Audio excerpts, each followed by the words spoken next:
Speculation about friction between Jay-Z and 50 Cent has lingered for years, and now 50 is bringing those long-whispered industry stories back into the spotlight. He's revisiting past disputes, challenging ideas of power and influence, and underscoring just how wide Jay-Z's presence stretches across the business.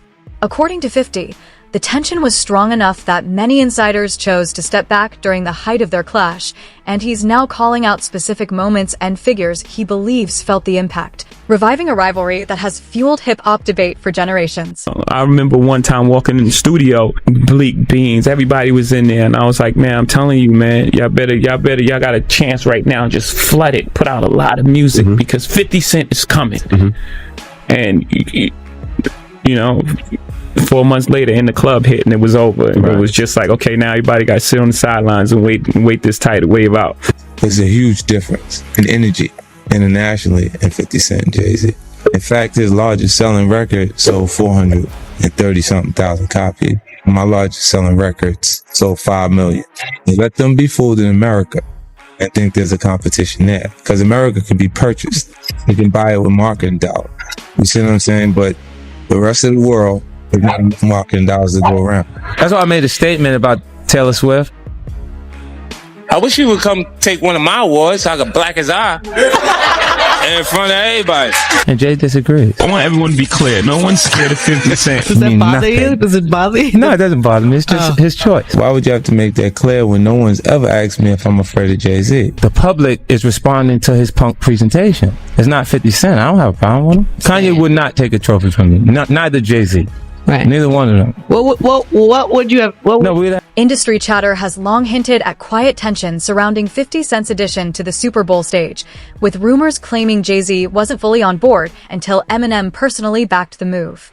Whether overstated or misread, the narrative has continued to spark debate about power dynamics at the top of hip-hop, while reinforcing the widely held view that Eminem has remained a steady and unwavering ally to 50 throughout their careers. You couldn't sell more records than Jay-Z. But all you had to do was listen to Benny Siegel. And Benny Siegel was, oh my God. Oh my God. Yeah, he said that. That was the first of me actually hearing it. Like, oh shit. Like, I used to have questions like, why every time my album dropped, Jay would drop right on top of me. He wouldn't let me breathe or right before me. Like, I was always close, and always thought like, damn, if a kid, back then it was physical copies. So if you had $20, $20 that you saved up and you was going to buy an album, and it's under the same house, Rockefeller, between Jay and BC, 9 times out of 10 you won't buy the Jay-Z album. I never understood that every single album that I dropped, Jay dropped right on top. And it was like, damn, like that in-house competition at that magnitude was crazy. Jay already the boss, but I always thought that, like, let me breathe. But to maliciously plot to hold me back, I don't know, man.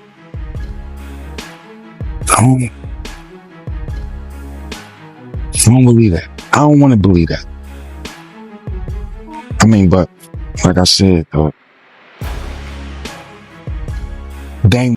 Despite reaching the highest levels of success, 50 Cent is frequently credited with lifting up those around him, with voices like Tony Yayo praising him as a true rap icon who stays grounded and approachable within the culture. Fans often contrast that image with the perception of Jay-Z as more distant and untouchable, highlighting a sharp difference in how the two legends are seen by the hip-hop community. Big homie Jay-Z, right? I said to my nephew, I said, yo, listen, I have to ask him this straight up. So I said, yo, why, who is the people that's on NFL? And he said to me, and I'm sorry for anybody who don't understand. And he said, the white guy called for 50 Cent. So I said, who's the white guy? I'm digging this Jimmy Iovine. And he said, no, Eminem called directly for 50. And he said, that's his guy. He said, I can't do it if I can't bring 50 up. But that's his guy. That's beautiful. And guess who's Dre's guy? Your guy. Jay-Z has long been viewed as a calculated force in the industry, with critics suggesting his career moves reflect a sharp focus on control, influence, and long-term positioning. While supporters credit his rise to discipline and undeniable skill, some industry voices over the years, including 50 Cent, have challenged the carefully polished image surrounding his partnership with Beyoncé, framing it as a strategic alliance rather than just a personal bond. Though fans celebrate them as one of music's most powerful couples, Jay-Z's heightened presence at major stages like the Grammys since their union has only intensified conversation about how deliberately he curates his legacy and protects an almost untouchable stature within the business. But you know what I like about 50? 50's on a whole nother level, but he's still approachable. You still get to meet the people and Jay got to remember the people that made him. You know, I'm not saying I don't got respect. I respect Jay-Z, 50, used to respect, Diddy, but all that crazy going on. But, I always respected him because I looked at, for New York, those were like the guys. You know what I'm saying? The guys with the most money and the most influence. So with Jay is like, when the last time you haven't seen Jay. So I think people are just going to say that. You know what I'm saying? But for me, I mean, Jay, you got to remember, he didn't want 50 at the Super Bowl. That was crazy. I'm like, wait, Jay didn't want 50 at the Super you didn't Bowl? Know that? Yeah, he didn't want. I remember Eminem pushed for it. That was some hate. Yeah, I remember Eminem was like, I'm not going to do it unless 50 does it. I heard that. Yeah, but I didn't know that Jay was trying to stop it. I don't think Jay. I don't know. 50 never told me that, but I don't think Jay wanted him there. I don't know because of what some of the. I mean, it's competition. You got to think, 50 always been competition for Jay. Remember, I'm about $1. What the 50 Cent? Yeah, that was a long time ago. That was what, 9? What was that? 9? But after that, they did a song together. Remember the whole 50 was always competition for. Then remember, Jay said, "Yo, 50's coming." He told Siegel and them, and Memphis Bleak and all them. Yeah. And come on, 50's like he's on a whole nother level. You got to remember, he came after. He came after Jay and Rockefeller. G-Unit came, and people might G-Unit, but with Eminem, Dr. Dre, 50 Cent, nobody has outsold us, bro. Yeah. Nobody has had the effect that we had. 2020, y'all. Yeah. And it's different than when it was 2016. The game has been elevated. As we can tell, there's no expense being spared. We had a Black Billionaires Lunch. Yeah. You understand? Right. And we here together, and we're gonna keep staying together. We getting tighter. You know what I'm saying? And united we stand. And ain't nothing else to us. Black excellence. The new lawsuit coming with Jay, the part with Jay. I go, oh shoot, like to us. Black excellence. That had to be there. We getting tighter. You know what I'm saying? And united we stand. And ain't nothing else. Black excellence, they're sitting there like, yeah. It's a billionaire brunch. Like, I hate you, man. Unaware of anything going on here. This is the one time I'm going to be with you this year.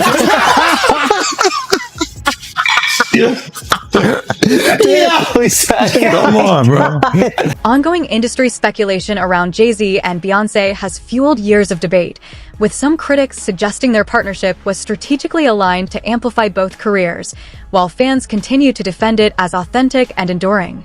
Alongside that, persistent rumors about Jay-Z's personal life have circulated through tabloids and online commentary, despite never being substantiated. Similar conversations often resurface when discussing the early rise of artists like Rihanna, prompting broader reflections on how newcomers enter the industry and how power dynamics can shape early opportunities. While these narratives remain unproven, they have become part of the larger mythology and recurring controversy that tends to follow the most influential figures in entertainment. When he signed that contract, the marriage contract, he got trophies. Now those trophies. Trophies came rolling in, buddy. He started getting Grammys left and right, man. I mean, look, if you look at his career, You're gonna let him say that? Jay was getting Grammys. He had one. Exactly. He had one. And he ain't show up. He had like 20 now. Oh, Lord. He had like 18 since he been down. Look, he had one, bro. Hard Knock Life. You're not wrong. He was one. He got them shits. He's like drinking. His pictures where he's like, thinks the cup. Wait a minute. So you're saying the success is derived from the marriage? I've absolutely been treated differently. The accolades. Because he's no longer viewed as what, like a street or gangster rapper. Now he's viewed as a businessman, entrepreneur, family man. And the biggest ones because of the position Beyonce's. Oh, wow. Jay-Z's career, you can look at that and say the association to Beyonce is when he started to receive the 16, 17 Grammys since he's been with Beyonce. Right? And you go, prior to that, one. Right. You see what I'm saying? So that came in association, like you see the kids even have Grammys. Like they don't sing yet. They don't sing. Right. They don't rap yet. And they already have Grammys and shit. So it's like they give them this trophy so we secure that they're coming to the award show. It meant that much to the culture that they just gave them. Why are you so on top of the business side of Jay-Z? You know what I'm saying? Some people like to just be an artist. Yeah, I was actually forced to be an artist and a businessman because when I tried to get a deal, I couldn't get a deal. So I had to create Rockefeller Records. We actually created Rockefeller Records from nothing. And, so I was forced to know both sides of the business. In December 1999, Jay-Z found himself at the center of a media firestorm after being accused of stabbing music executive Lance Rivera during a dispute at New York City's Kit Kat Club. The incident dominated headlines at a critical moment in his rise, ultimately leading to Jay-Z pleading guilty to a misdemeanor charge connected to the case. Decades later, the episode still stands as one of the most scrutinized and controversial chapters from the early phase of his career. Diva Rihanna. She's from Barbados? Yeah. Okay. Okay, she's Bayesian. How did you come in contact with her? I mean, did you fly over there? No, Jay Brown had actually bought me the song. She has a song right now, and it's I want to say massive because of her roots, but she has this outrageous song called Pony Replay. And he played that song for me, and I was scared. I was like, that song is too big for her. You know what I'm saying? Like, a new artist, when a song is that big, it's it's hard to come back from. And I don't sign songs, I sign artists. Okay. You know what I'm saying? Why don't you break down the difference between that? Because the viewing public might not understand that. Some people chase the hot song for a minute, and then they sign, based on the song. I want to sign it based on an artist, based on or based on the swagger, based on the level of talent, based on the writing, so I was a little reluctant when I first heard the song, and then, he kept going, Jay Brown, he kept being persistent. I was like, you know what, bring her by. And when she walked into our office, I was like, she just had, it was just something about her. It was just, she had this, it was just something about it. And then she performed the song, and I was like, okay. Then, we sat down and we talked, and they were talking about how she would stay in the studio and try to get the verse over, and then come back the next day. I was like, oh, work ethic, everything is there. So we signed it that night. We didn't let her leave the office. Really? The 3 a.m. was when that contract got signed. So from the meeting around 3, 4 in the afternoon, we signed it by 3 a.m. Wow. That day, I was absolutely certain. But Jaguar has been warning us about Jay-Z. Jay-Z has now had an official lawsuit. It's everywhere. It's now being talked about louder than ever. I guess, does that give you some peace to know that people are finally really questioning this man? It's emboldening me. I spoke on Piers Morgan. I said that I had 3 victims that I've been working with, victims of the Carters, that were ready to come forward. This might help them feel a little more confident now. So this is great, because he's been evading. But the thing is, everyone in the backdrop knew that he was the celebrity John Doe. Everybody knew that. They knew it when I did Piers Morgan. Is Beyonce celebrity B? I hope to God not. but she was around. Mm. And she's very, she's got enough on her plate. After everything that happened with the election and everything that's happening right now, I'm not going to dump on that woman. She got better fish to fry. What I will say is that her husband, she knows exactly who he is. Yeah. She knows. She knows. Rihanna was tricked to Def Jam. She was an innocent baby when she came over here. And look at her now. 14 going on 15 years old. Flown over without parental supervision in a private plane by a man who was supposed to be a producer who auditioned her at 3 a.m. in the morning in a hotel room. Auditioning at 3 a.m. in the morning, a 14-year-old girl. She was flown to another country. She was taken to Def Jam headquarters. She was left in a conference room alone with Sean Carter for nearly 6 hours alone with no parental supervision. Her father collected a $500,000 check. She has the fastest inked deal in Def Jam. Over time, Jay-Z has openly admitted to missteps in his marriage to Beyoncé, sparking waves of discussion and fresh speculation about what unfolded beyond the spotlight. That curiosity exploded after the widely circulated 2014 Met Gala elevator footage surfaced, capturing Solange confronting Jay-Z as Beyoncé remained composed nearby. The incident ignited nonstop debate, with fans and critics dissecting the family dynamics and questioning what tensions may have led to such a rare and revealing moment. He turned himself in tonight, and the cops started working on his rap sheet, accusing him of a stabbing at a trendy party. Kimberly Richardson is at Midtown South right now. Kimberly. Well, Rosanna, just a few hours ago, police here at Midtown South arrested Sean Carter, better known as Jay-Z. The rap star voluntarily turned himself in here at the precinct earlier this evening. Now, Carter is being held here in connection with that stabbing fight that erupted at the Kit Kat Club last night. But just a few moments ago, Carter's attorney had this to say. He's not involved in this, period. He was at the club? That's my only comment. He wasn't involved in this. So it was someone else that did the stabbing and the hitting? I didn't say that. I said he was not involved in it. Now, Slovis goes on to say that at no time was Jay-Z hiding from the police, that they were in touch with cops all day and that they're trying to resolve this as gentlemen. But as Mike Sheehan shows us, others say they've seen the dark side of Jay-Z. I have my faults. For years, fans and insiders have speculated about the layered dynamic between Jay-Z and Beyoncé, as their personal and professional lives remain closely intertwined in the public eye.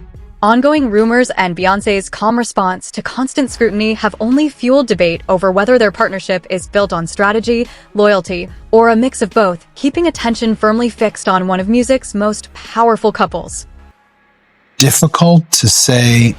I'm going to talk about the problems in our marriage. I'm going to talk about how we almost lost things. And for her to say, I'm going to talk about my pain and anger at you. What were those conversations like? Again, it didn't happen in that way. It happened, we were using our art almost like a therapy session, and we started making music together. Mm-hmm. And then the music she was making at that time was further along. So her album came out as opposed to the joint album that we were working on. We still have a lot of that music. And this is what it became. There was never a point where it was like, I'm making this album. I was there. Right. I was right there the entire time. And what was her reaction to your work, and what was your reaction to hers? They must have caused pain for each of you, right? Of course. And both very, very uncomfortable, but sitting in that, the best place in a hurricane is like in the middle of it. Yeah. We were sitting in the eye of that hurricane. Maybe not use hurricane because so many people are being affected right now, but the best place is right in the middle of the pain. Right. And that's where we were sitting, and it was uncomfortable. And we had a lot of conversations, and really proud of the music she made, and she was really proud of the art I released. And at the end of the day, we really have a healthy respect for one another's craft. I think she's amazing. Right. Most people walk away and like divorce rate is like 50% or something, because most people can't see themselves. The hardest thing is seeing pain on someone's face that you caused and then have to deal with yourself. Yeah. So most people don't want to do that. Yeah. You don't want to look inside yourself. And so you walk away. It's my soulmate, it's the person I love, and you can be in love with someone. You can love someone and if you haven't experienced love and you don't understand it and you don't have the tools to move forward, then you're going to have complications, period. And if you can either address it or you can pretend until it blows up at some point. And, for us, we chose to fight for our love, for our family, to give our kids a different outcome. You see, to break that cycle. For black men and women, to see a different outcome. Like you were saying, it's not this celebrity couple. We were never a celebrity couple. We were a couple who just happened to. Speculation about Jay-Z's personal life continues to ripple through media and fan circles, with high-profile rumors regularly reigniting debate.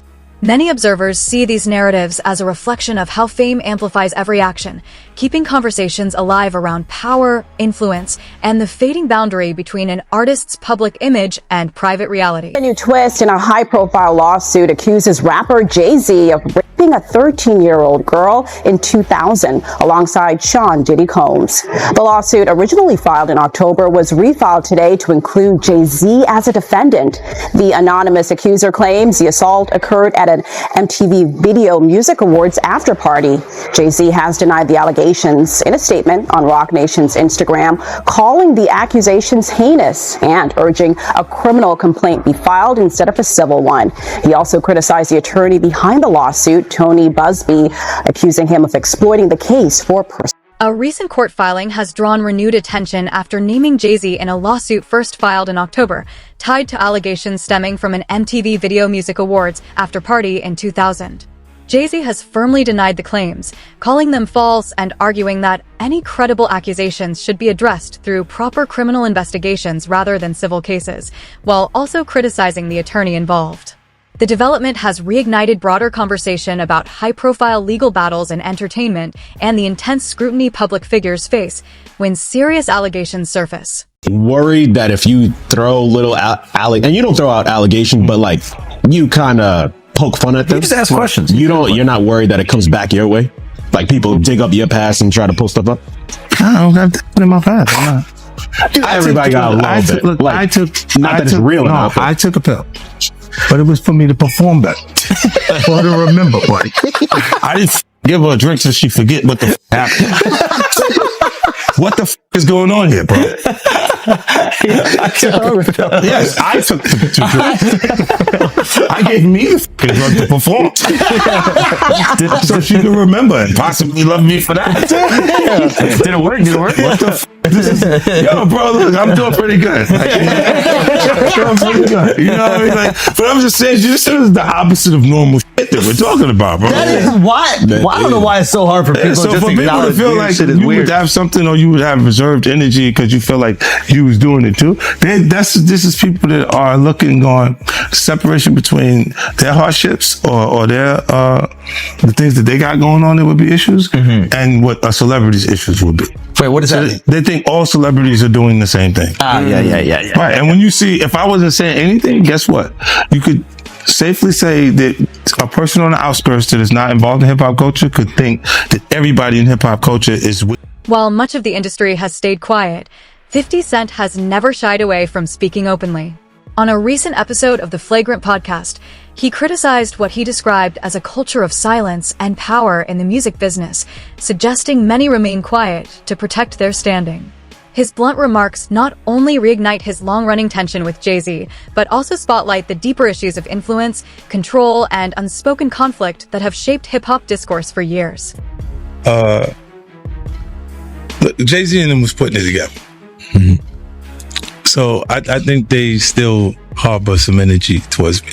You think you were purposely left out of the ad? No. I don't think. I think that they were saying the NFL had some issues with me that I don't know what those issues are. Like, what is the issue? You see what I'm saying? Like, and I with M, because like with Nori he had communication. He said, yeah, I talked to the big homie. He was saying to Jay, he was telling me, you know, the white boy wouldn't do the truth without 50, right? And I'm like, That's when I start saying crazy stuff because I look and I go, oh, that's your big homie, right? And so you image yourself after a gay painter. The big homie want to look like a gay painter. What are we talking about here? We're talking about Basquiat. He wants to look like a gay painter. Oh my God, I think I know where we're going with So this. now look, what I'm saying to you is, look, when you start looking at, that's not mine, that's theirs, they Harper, right? But when you look at, M is looking at the entire legacy. Yeah. The whole thing, like with 50 Cent came in unfiltered on Big Boy TV, firing playful jabs at Jay-Z with his signature wit and fearless commentary. He poked fun at Jay-Z's recent fashion choices, framing them as high art statements, and made it clear he isn't worried about industry politics or stepping on toes. For 50, there are no restraints. If something's on his mind, he's saying it, regardless of who's watching. If you haven't seen it, which I hadn't seen it till this morning when I saw this headline, Kim found it for me. Let's watch this clip quickly. Crazy Let's that you watch haven't Tyra seen this. pushing to get this out of Rihanna, and when it does, man, it made me feel very, very uncomfortable. Audition. Yes, but before I met him, I was so nervous. I was shaking literally. But the moment I walked into the office, the atmosphere was so warm and welcoming. You had to sing a cappella for him? Yes, I had to sing. I sang Fun to Replay. I sang another ballad from the album last time. So then what did he say to you? He said something to you. Oh yes, he said, we don't sing songs here, we sing artists. And there was this little pause, and I was nervous. But then he said, and we're interested.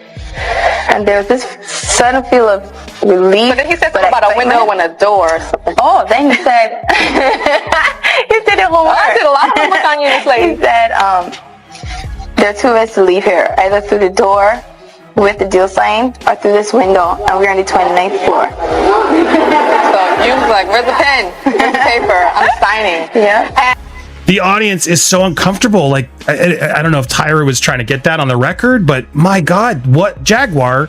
He threatened her. This is her own words coming out of her mouth, and she was a kid at that time, correct? 15-year-old girl who had been flown to the United States without parental supervision or a chaperone, brought to a grown man's office in a large corporate Manhattan building.